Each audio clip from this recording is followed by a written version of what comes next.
Unpack Zikalala's resignation further. I'm now joined by political analyst Asanda Ngoasheng. Asanda, good afternoon and thank you so much for joining us this afternoon. Good afternoon and thank you for having me. First question, did this come as a surprise, the resignation of Sihle Zikalala? Of course, it didn't come as a surprise, and many had already predicted it in the sense that they said he was likely to get a taste of his own medicine because he very much made sure that, his predecessor felt very uncomfortable enough to very quickly leave soon after he was elected as the chairperson. And so it doesn't come as a surprise that he's made sure that he doesn't even have to be, spoken to before he vacates because he knows that's what's coming. He says he was not pushed, but can we say that there was a bit or some sort of pressure to push him to an extent that he decided not to go ahead as premier? Of course he's going to say that he wasn't pushed. That's a standard ANC line, but we know that that's a lie because if you listen to even some of the narrative at the conference and even just before the conference and the singing of the Newzroom, which was directed at Cyril Ramaphosa and those who are seen to be his supporters, it's very clear that KZN wants people in power who are seen to be more aligned with Jacob Zuma and, his faction of the ANC at the current present moment. Reading into this situation, Asanda, can we say that the divisions, particularly in KwaZulu-Natal, for the ANC, are deeper than what we would have thought? I mean, looking at what happened with Sihle Zikalala as he took office and now with what is happening to him having to resign before he's pushed. Yeah, I think KZN is always a particularly complicated province of the ANC that requires a lot of nuance and a lot of thinking in order to analyze and unpack. But I think to me what's been interesting is just this reminder that most of the people who align themselves or seem to kind of try to walk this line between not overtly offending Jacob Zuma while kind of showing themselves to be in support of another faction, they almost always end up losing their careers. So if you think of Trevor Manuel and what happened to Trevor Manuel as somebody who was kind of the last, rumored to be the last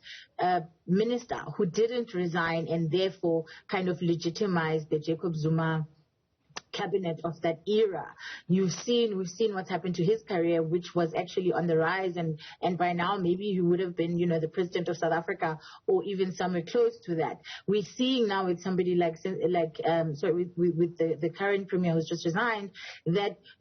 trying to walk this line with Zuma is just a waste of time because his people eventually will come for you. And for me, I keep asking the question of why do we still continue to drag around a person who has had his presidency, who has had his time in the presidency and essentially should have stepped down and actually released himself from any political involvement and allowed new blood and new thinking and new people to be the one who are influencing the future. But of course, we know that Jacob Zuma cannot do that because he needs to have his own people in power so that he can try and influence the court cases that are coming and try and influence the future decisions that are coming. But I think that, it doesn't actually matter how many people he tries to have in power that are allied to him. I believe that the court will eventually find him guilty because there's just too many things that he has done wrong for him to be able to get away with it without it having an impact on South Africa as a whole and our ability to hold people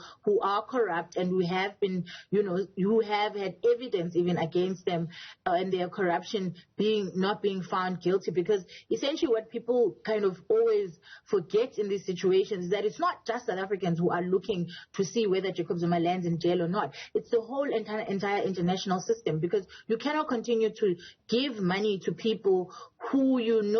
that if somebody goes and uses that money for somebody else, there will be no repercussions. You cannot continue to include somebody in international systems, in political systems, who continues to show themselves as unable to hold leaders accountable. And this is what has happened with Jacob Zuma, and we've seen it again with the premier, that when it was the time in July for him to take a hard stance, he didn't. He wasn't able to because he was too busy being scared of Jacob Zuma and not thinking about South Africa and what South Africa needed. We saw again with the floods and the whole scenario around Zandile Kumede and what happened with the previous floods and the money that was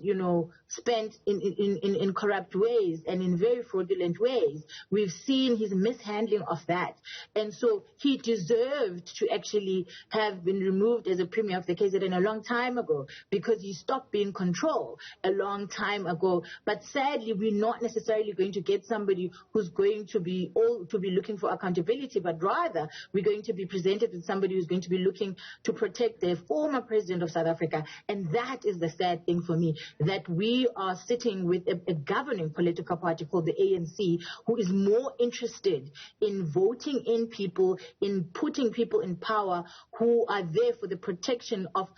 people who have criminal charges, very serious criminal charges against them, and who have actually in some ways led us to where we are as a country in terms of the state of the economy, in terms of the lack of trust, and in terms of just the general disarray of this country as we know it.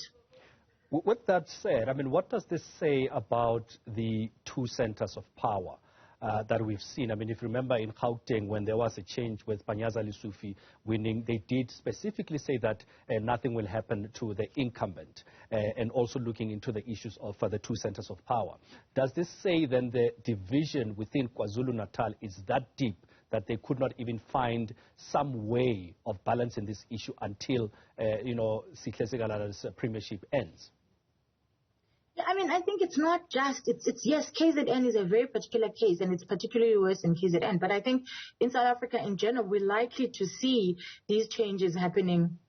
across South Africa, because we know that in the ANC it hardly ever happens that one person is elected as the chairperson of a province and then the incumbent isn't removed, because it's all about patronage lines. And so people very quickly ascend to power and want to ensure that they start creating their gravy train for their friends and their family, and they start kind of making a beeline and making sure that only people who will listen to them when they dictate where tenders will go, when they dictate, who will get what position, are going to be in power. And to me, what's sad is that women are now being used as a tool, and this, there's this kind of pretend or claim that,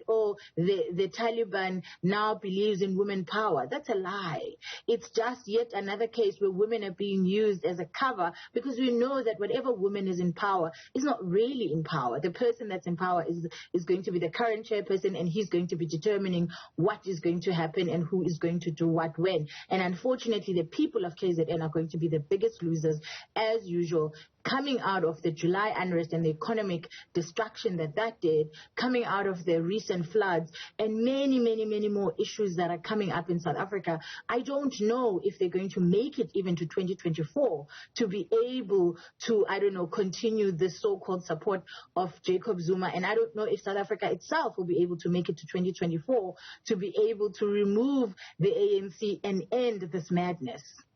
You touched on my next point, which is the point of the three women that have been mentioned as possible successors to Sihle Zikalala. Can that not be seen as a progressive move, or, as you say, it is simply political posturing?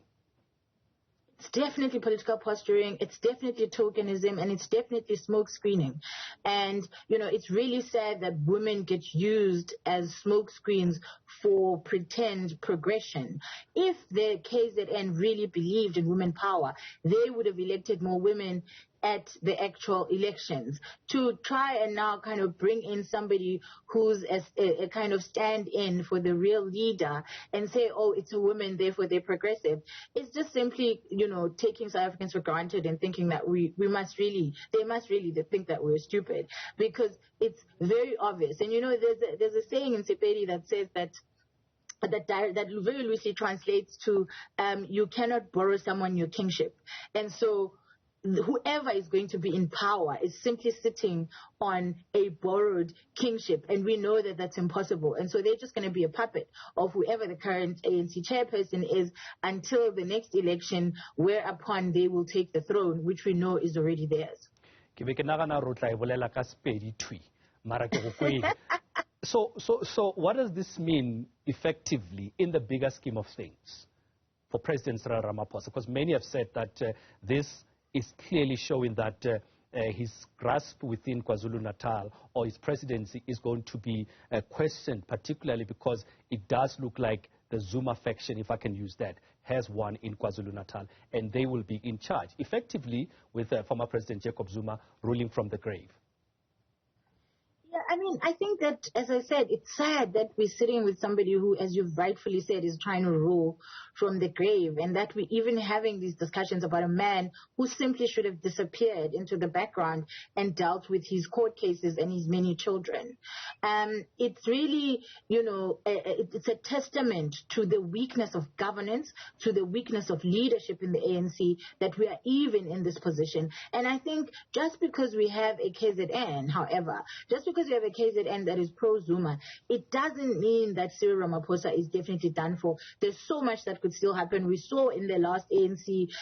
election how, the surprise of our kind of silent partner, Deputy President, voting for Cyril Ramaphosa changed things completely. And so I'm one that doesn't want to predict too much what's going to happen in December, because only ANC people know, honestly, what is going to happen in December, because they keep plot twisting us as a country. And as I always say, what we should all be focusing on is, yes, let's focus and let's try to understand what's happening in the ANC, but the bigger picture is that we always constantly need to be thinking about what does South Africa look like after the ANC, because they clearly are not interested in governing us, and they clearly are not interested in the welfare and the well-being of this country. And the voting of people who are seen to be Jacob Zuma supporters is yet another rubber stamp of that, because they care more about a man who should be in jail by now than they do about the credibility of this country, about accountability in this country, and about governance and good leadership in this country. And I think it's sad that 66 million people